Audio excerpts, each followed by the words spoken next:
Voice of Indonesia. Voice of Indonesia from Indonesia to the world. Where's the best place to get closer to Indonesia without leaving your country? The answer is to go to some Indonesian representatives and find out what kind of event that they will be holding. In there, you will find a lot about Indonesia. Just like for the people in Melbourne, Australia, you should go in the beginning of October to the Melbourne Indonesian Festival 2023. And to find out what kind of things that we will find in this event, let's talk with the Consul General of Indonesian Consul General in Melbourne with Kuncoro Waseso. Good day, sir. Hi, Steve. How you doing, Steve? I'm fine. What about you? This is the way the Austrian always greet everybody. Say, how do you, Mike? Everybody okay, Mike? Yes, I seperti itu. Good. You have started by mentioning that if you want to have something different, come to Australia, come to Melbourne. I see. In this very month, it is the beginning of this month, from 6 to 8 of October, we are going to hold again another event, which is very wonderful. We call it Festival Indonesia. Let me tell you the story of this Festival Indonesia. It traces back to a time in 2005. It was the moment after we had the Bali bombing in 2002. The economy was very terrible. The Indonesian Consulate General, along with the community of Indonesia in Victoria, in Melbourne, in Australia, along also with some students. Steve, you know that they are very active. They are very supportive of these promotions. We initiate to collaborate and form the Festival Indonesia. This is only the name of the association. And then this Festival Indonesia is given a mandate to organize the event. Since then, what I remember, annually, every year, we have this event, the Festival Indonesia. It is done up to, well, around 2012, and then we halted for time being. And then after that, along with the opening of, lockdown in Melbourne, because of the pandemic, because the pandemic is very terrible here, and the government, the local government really reorganized everything very tightly. And then just last year, in 2022, we reorganize again the Festival Indonesia. But the festival that we had last year is only focusing on the art and culture, dance, song festival. More than that one, not that one. That's what I can mention. Okay.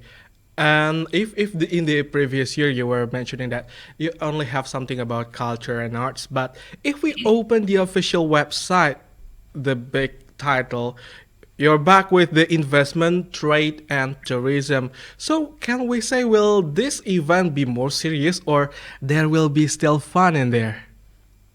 Yeah, exactly. You are true. I mean, this year we are going to have something different again. It is again back to the previous event. Beside the event of art and culture, we are also going to have a business forum. The business forum is expected to be attended by stakeholders from the business community. And we are also going to invite the guest speaker from Indonesia. Guest speaker coming from Ministry of the Tourism and Creative Economy. And then we also invite the director of the Catalyst, Indonesian Economic Comprehensive Australia, SEPA, and then the director of the Indonesian Investment Promotion Center from Sydney, and some other speakers. So we expect that the speaker will be talk about the progress of Indonesia development and also in tourism and some other areas. And then after the business forum, we are going to have a matchmaking through the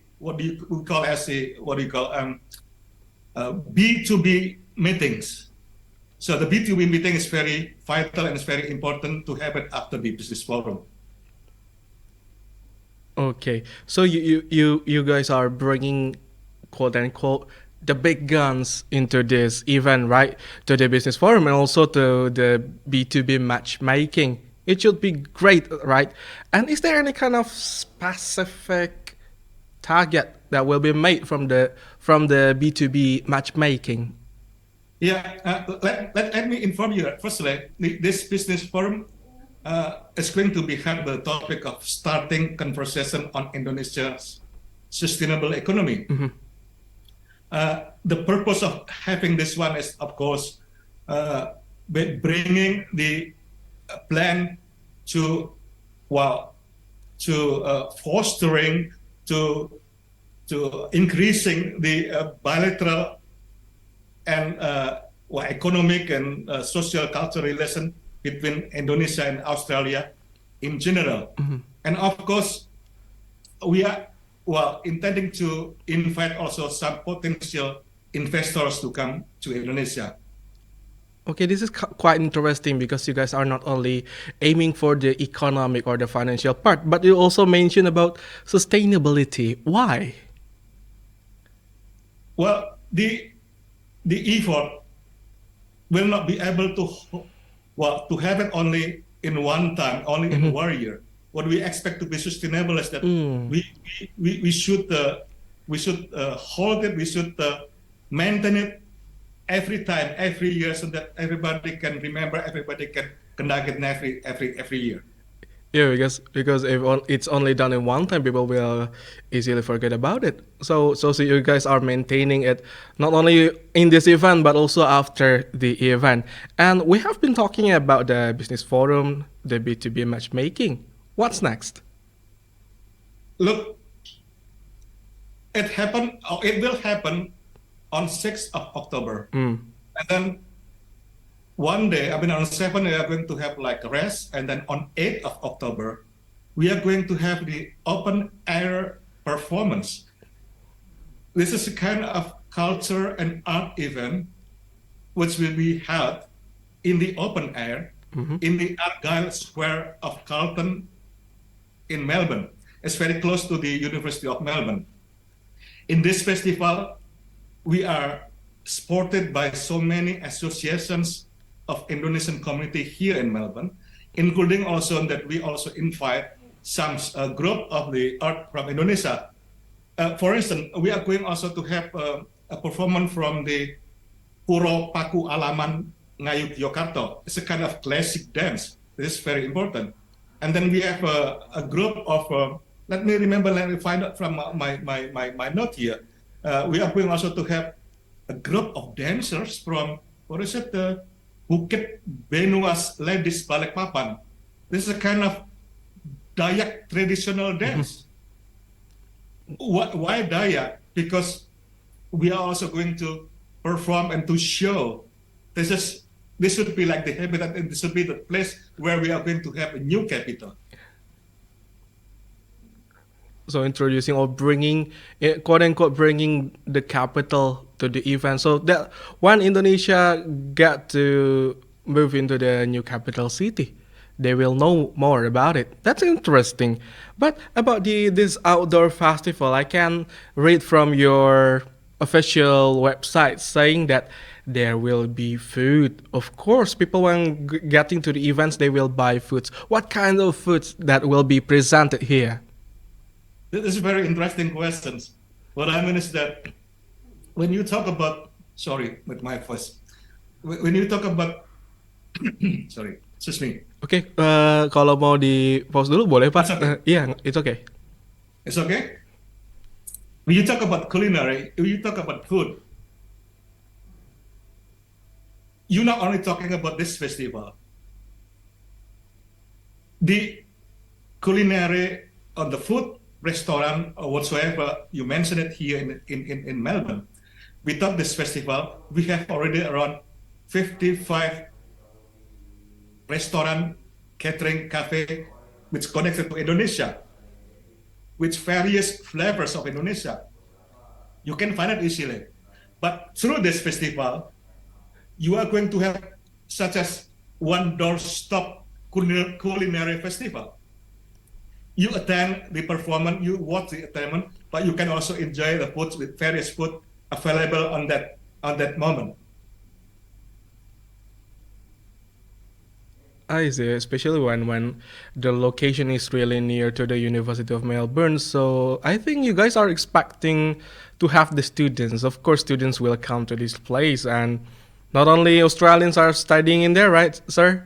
Many other people from other parts of the world is going to be there.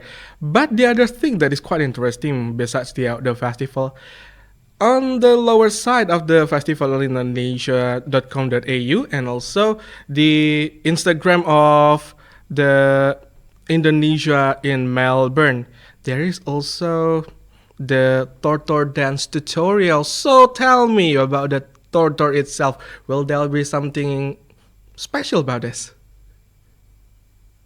Yeah, it is very unique. I mean, well, I myself inexperienced to not to perform, but to join them to dance this kind of Batak dance, along with the unique what do you call custom dress, and then well, the performer will be like more than 100 something, and they will be joined, will be also followed by the audience. So the atmosphere will be very great, and hopefully by the number of people who perform the tari tortor, the tortor dance, along with the audience who join, we do our best to make a record in Muri, in Museum of Record Dunia Indonesia. That is what we expect.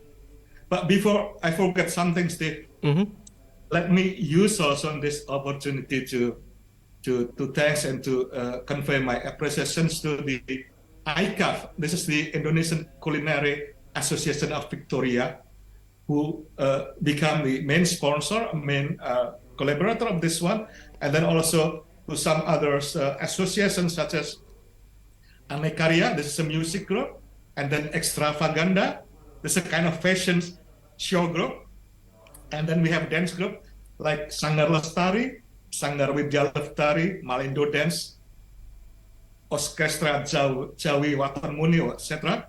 And also some Indonesian companies existing here in Melbourne.